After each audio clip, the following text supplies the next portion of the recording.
नमस्कार, आपण पाहत आहात अमरावती बुलेटिन. बातमीपत्रात आपलं स्वागत. सुरुवातीला एक नजर हेडलाईन्सवर.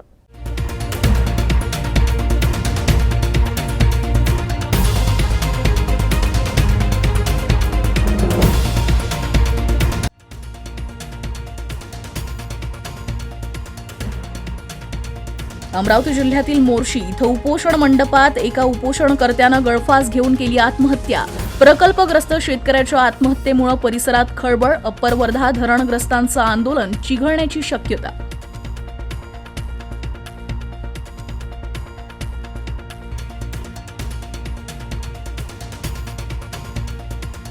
अमरावती जिल्ह्यातील भातकुली तालुक्यातील वाठोडा शुक्लेश्वर म्हैसपूर रस्त्याच्या कामाचे दोनदा भूमिपूजन.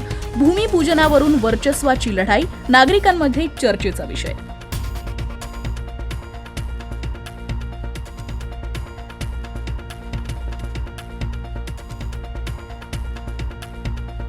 अमरावती शहरात हजारो भाविकांनी केलं विजय ग्रंथाचं सामूहिक वाचन. हिंदू हृदय सम्राट बाळासाहेब ठाकरे यांच्या जयंतीनिमित्त कार्यक्रमाचं आयोजन.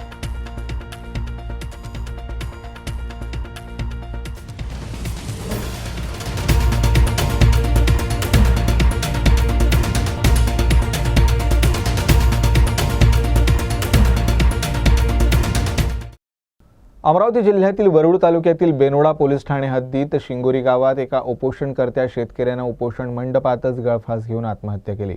अप्पर वर्धा धरणाचे प्रकल्पग्रस्त शेतकरी आपल्या मागण्यांसाठी उपोषणाला बसले असून या शेतकऱ्यांसोबत मृत शेतकरीही उपोषणात सहभागी होता. या घटनेमुळे परिसरात एकच खळबळ उडाली आहे. पोलिसांकडून मिळालेल्या माहितीनुसार वर्धा जिल्ह्यातील आष्टी तालुक्यात राहणारे गोपाल दहिवडे असं आत्महत्या केलेल्या प्रकल्पग्रस्त शेतकऱ्याचं नाव आहे. अप्पर वर्धा धरणग्रस्तांचे आंदोलन सुरू आहे. अप्पर वर्धा धरणग्रस्तांना कायमस्वरूपी आणि हक्काची जमीन देण्यात यावी. सानुग्रह अनुदान म्हणून प्रत्येक प्रमाणपत्र धारकांना 25 ते 30 लाख रुपये फरकाची राहिलेली रक्कम व्याजासहित देण्यात यावी. ज्या प्रकल्पग्रस्तांना अजूनही प्रमाणपत्र मिळाले नाही त्यांना तात्काळ प्रमाणपत्र देण्यात यावे आदी मागण्या साठी 221 दिवसांपासून मोर्शी तहसील कार्यालयासमोर हे आंदोलन सुरू आहे. मागण्यांची पूर्तता न झाल्यामुळे गोपाल दहिवडे यांनी उपोषण मंडपात गळफास घेत आत्महत्या केली आहे. आपल्या आत्महत्येला त्यांनी शासन प्रशासनाला जबाबदार धरलं असल्याचं एका चिठ्ठीत नमूद केलं आहे. पुढील तपास पोलीस करत आहे. अमरावती जिल्ह्यातील वाठोडा शुक्लेश्वर म्हैसपूर रस्त्याचं काम गेल्या अनेक वर्षांपासून रखडलंय. अखेर रस्त्याच्या कामाचा मुहूर्त निघाला. मात्र आमदार यशोमती ठाकूर आणि खासदार नवनीत राणे यांनी एकाच रस्त्याच्या कामाचं भूमिपूजन दोनदा केल्यानं सामान्य नागरिकांमध्ये हा चर्चेचा विषय बनला आहे. वाठोडा शुक्लेश्वर म्हैसापूर रस्त्याचे काम गेल्या अनेक वर्षांपासून रखडले आहे. या मार्गावर किरकोळ अपघाताच्या घटना देखील घडत होत्या. अखेर रस्त्याच्या कामाचा मुहूर्त निघाला. मात्र आमदार यांनी याच रस्त्याचं भूमिपूजन केलं तर अमरावती जिल्ह्याच्या खासदार नवनीत राणा यांनी देखील याच रस्त्याचं भूमिपूजन केलं. यामुळे सामान्य नागरिकांमध्ये रस्त्याच्या भूमिपूजनाचा हा चर्चेचा विषय. नेमका हा निधी आहे तरी कोणाचा असा प्रश्न जनसामान्यांमध्ये उपस्थित केला जातोय. माझी साडी सफेद, अरे बाबा तूच मोठी आहे, मी कुठं म्हणताय मी आहे. आता नणंदला तेवढा मान द्यास लागते. नणंद जरी विसरली की वहिनी सोबत चांगलं ठेवा लागते, तर वहिनीला चांगल्या पद्धतीने माहिती कान कसे धरा लागते म्हणून. तर माझी नणंद बहिणी दोन्ही वेळ जेव्हा माझे इलेक्शन होते, मी याच्यासाठी आपल्याला जाणीव करून देत आहे की आपण बाया आहे. आज आपण हळदी कुंकूचा कार्यक्रम या उद्घाटनच्या माध्यमातून आपण सगळे एकत्रित आलो आहे. मी म्हटलं होतं की ग्रामपंचायतनीच करून घ्यावं, पण काही लोक फक्त राजकारण करतात आणि आता इलेक्शन आलेले आहेत तर गोंधळ घालायचा प्रयत्न करतात. विषय असा आहे की स्टेट फंडचे पैसे आहेत. बजेटमध्ये त्या ठिकाणी पत्र देण्यात आलेलं होतं, त्याच्यातले काही पैसे या ठिकाणी आपण टाकलेले आहेत. आता ज्यांना नाटक आणि नौटंकीच करायची आहे ते तमाशा करतात. अजून महत्त्वाचा विषय की हा रस्ता पहिलेच झाला असता, पण फडणवीस साहेब आणि चंद्रकांत दादा जेव्हापासून पालकमंत्री झाले त्यांनी ग्रामीण रस्त्याचे पैसेच कमी करून टाकले. जिथे 40-50 कोटी रुपये होते तिथे त्यांनी 7 कोटी केले आणि नंतर बाकीचे पैसे सगळे हिरोईनच्या नवऱ्याच्या मतदारसंघामध्ये टाकले. आणि इतकी बदमाशी हे लोक करतायत की स्वतः क्रेडिट घ्यायचा प्रयत्न करतात. यांचं नाही काम, हे आपलं काम आहे. आम्ही मंजूर केलेलं आहे. आम्ही या ठिकाणी या सगळ्यांसोबत आमचं नातं आहे आणि ते नातं चांगलं आम्ही जोपासण्याचा प्रयत्न करतो. असे इलेक्शनच्या वेळेला फक्त येत नाही. शिवसेना प्रमुख हिंदू हृदय सम्राट बाळासाहेब ठाकरे यांच्या जयंतीनिमित्त अमरावतीत श्री विजय ग्रंथ सामूहिक पारायण सोहळ्याचं आयोजन करण्यात आलं होतं. यावेळी भाविकांची मोठ्या संख्येनं उपस्थिती होती. शिवसेना अमरावती जिल्हा शाखेतर्फे शिवसेना प्रमुख बाळासाहेब ठाकरे जयंती महोत्सव आयोजित करण्यात आला. या महोत्सवाचा एक भाग म्हणून 25 जानेवारी रोजी साईनगर स्थित बेनाम चौकातील प्रांगणात भव्य दिव्य अशा श्री विजय ग्रंथ सामूहिक पारायण सोहळ्याचं आयोजन करण्यात आलं होतं. पारायण वाचक पुणे येथील डॉक्टर गजानन खासनीस यांचं स्वागत करून त्यांचा सत्कार करण्यात आला. पूजा, मंत्रोच्चार, शंखनाद, प्रार्थना आदी विधी आटोपल्यानंतर श्री विजय ग्रंथ वाचनास प्रारंभ करण्यात आला. डॉक्टर खासनीस यांनी आपल्या अमृतवाणीतून मुखोदत्त विजय ग्रंथाचं वाचन केलं. यासोबतच उपस्थित हजारो गजानन भक्तांनी विजय ग्रंथाचं वाचन केलं. एक अंत्यजे भाषण गणपतरावांना जाण तो पण 55 श्रेष्ठ परमानंद माटे शेगावीचा ज्ञानगवस्थी असता गेला निश्चिती आता काय तेथे माती राहिली आहे निवड अवघेच आहे तुझ्या हाती अग माझी फजिती कार्यमायसी मांडवीस भजन कराव या आठ नाही तुमच्या हातात खर्च करण्याच्या बाबतीत उद्या हे विजयादशमी म्हणून प्रवाहांसी कपडे अंतरांगासी करून झाला काहीतरी त्याविषयी. अमरावती जिल्ह्यातल्या तिवसा तालुक्यातील सारसी गावात पार्वती माता गौमाता एकशती अमृत पुण्यतिथी महोत्सव पार पडला. यावेळी असंख्य भाविक उपस्थित होते. या पुण्यतिथी महोत्सवात भागवत, भजन, हरिपाठ, कीर्तन आणि विविध प्रकारचे धार्मिक कार्यक्रम घेतले जाते. सारसी या गावामध्ये एक बेलाचे वृक्ष होते. या वृक्षाखाली रोज गोमाता बसत होती. या गोमातेच्या डोक्यावर रोज पहाटे बेलाचं पान पडत होतं. सूर्योदय झाल्यानंतर गोमाता पूर्ण गावाला प्रदक्षिणा घालत होती. गावातील पूर्ण रोगराई मुक्त करत होती अशी आख्यायिका आहे. सारसी या गावात 18व्या शतकापासून पुण्यतिथी महोत्सव मोठ्या उत्साहात साजरा करण्यात येतो. या पुण्यतिथी महोत्सवाला गावात मोठी यात्रा भरते. पुण्यतिथीला अमरावती जिल्ह्यातून हजारोंच्या संख्येत भक्तगण दर्शनासाठी येतात.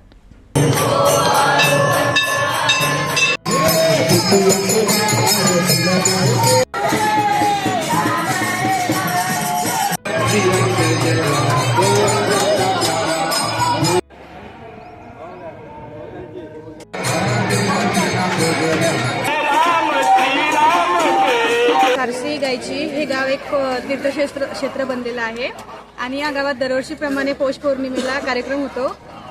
खूप मोठ्या उत्साहात आणि मोठ्या प्रमाणात कार्यक्रम साजरा केला जातो. तसेच इथे 7 दिवसाचे भागवत आणि हरिपाठ सोबतच कीर्तनाचे कार्यक्रम पण सोबतच होतात आणि तसेच खूप मोठ्या संख्येने भाविक भक्त इथे दर्शनासाठी येतात आणि खूप छान पद्धतीने हा कार्यक्रम पार पाडला जातो.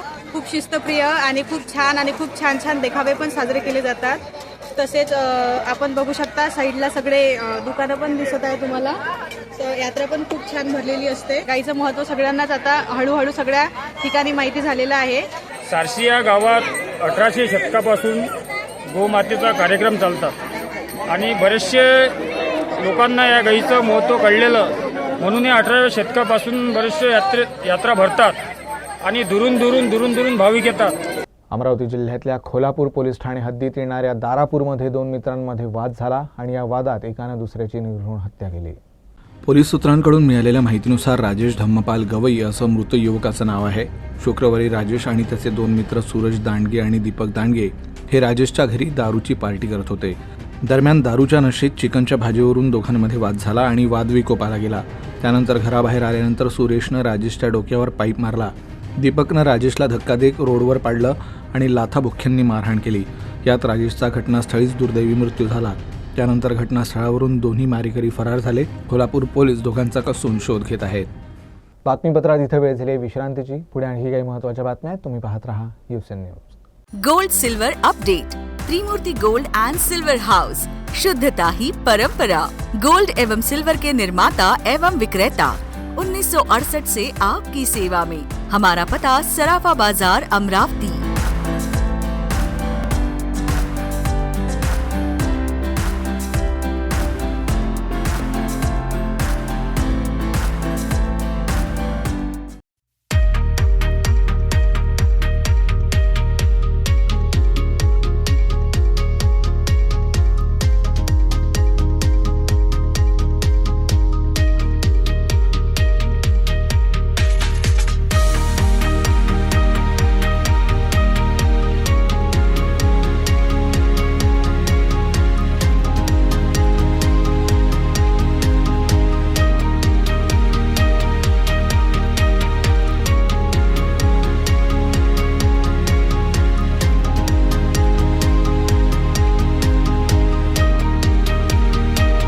अमरावती जिल्ह्यातल्या दर्यापूर तालुक्यातल्या राम गावातील जिल्हा परिषद माध्यमिक मराठी शाळेत प्रजासत्ताक दिनानिमित्त इयत्ता 7वीच्या विद्यार्थ्यांना सायकलींचं वाटप करण्यात आलं.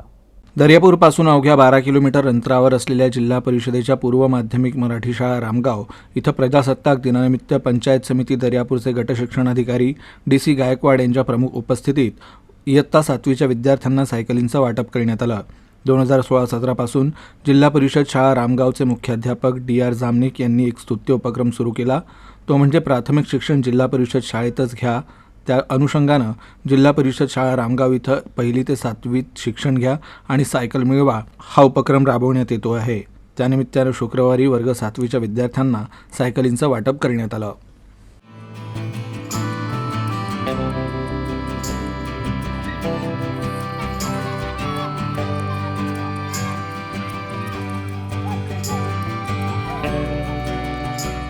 अमरावतीत 56वी विदर्भ अजिंक्यपद खो खो स्पर्धा सुरू झाली आहे.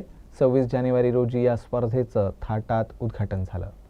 अमरावती जिल्हा खो खो असोसिएशन आणि स्वर्गीय प्रभाकरराव थेटे मित्रमंडळाच्या संयुक्त वतीनं माजी नगरसेवक आणि खो खोचे राष्ट्रीय खेळाडू स्वर्गीय प्रभाकरराव थेटे यांच्या स्मृतिप्रित्यर्थ अमरावतीत 26 जानेवारी रोजी विदर्भ अजिंक्यपद निवड चाचणीचं उद्घाटन थाटात पार पडलं. मुधोळकर पेठच्या मैदानावर आयोजित 56व्या विदर्भ अजिंक्यपद खो खो स्पर्धेत पुरुष आणि महिला वरिष्ठ गटाचे सामने खेळण्यात आले. यावेळी श्री साईबाबा विद्यालयाच्या विद्यार्थिनींच्या लेझिम पथकानं चित्तवेधक प्रात्यक्षिकांचंही सादरीकरण केलं.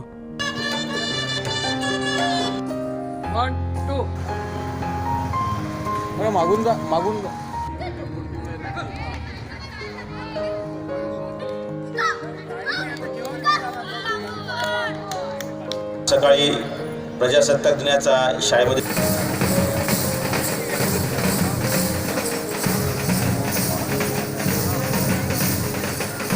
युवक क्रीडा मंडळाने सातत्याने प्रयत्न केलेले आहे आणि आमचं भाग्य की या ठिकाणी मराठा समाजाच्या सर्व मागण्या मान्य झाल्यानं अकोला शहरातील सिव्हिल लाईन चौकात सकल मराठा समाजानं फटाके फोडून आणि पेढे वाटून जल्लोष केला.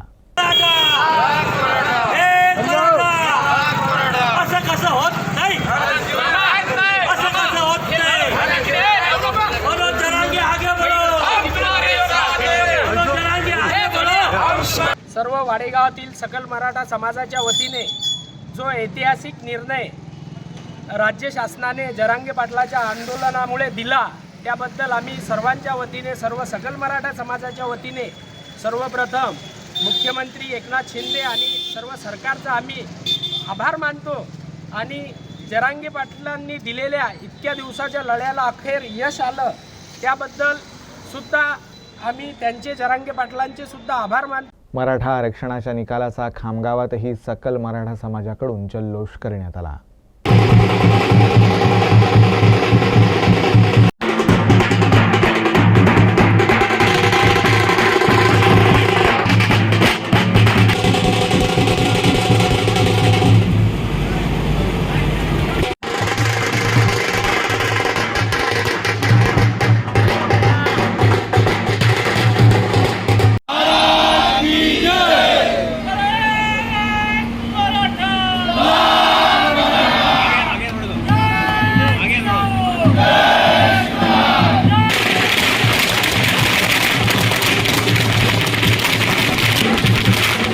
शेवटी पुन्हा एकदा ठळक घडामोडी.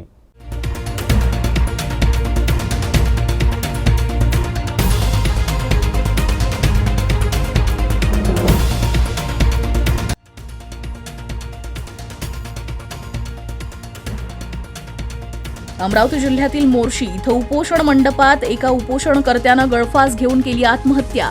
प्रकल्पग्रस्त शेतकऱ्याच्या आत्महत्येमुळे परिसरात खळबळ. अप्पर वर्धा धरणग्रस्तांचं आंदोलन चिघळण्याची शक्यता.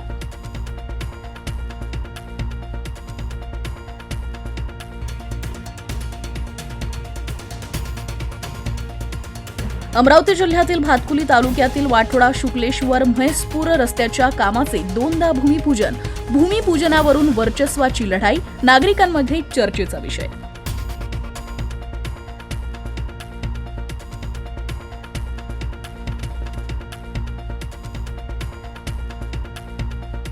अमरावती शहरात हजारो भाविकांनी केलं विजय ग्रंथाचं सामूहिक वाचन. हिंदू हृदय सम्राट बाळासाहेब ठाकरे यांच्या जयंतीनिमित्त कार्यक्रमाचं आयोजन.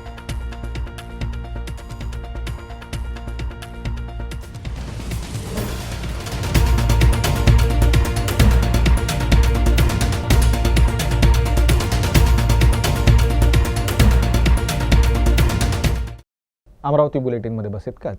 नमस्कार.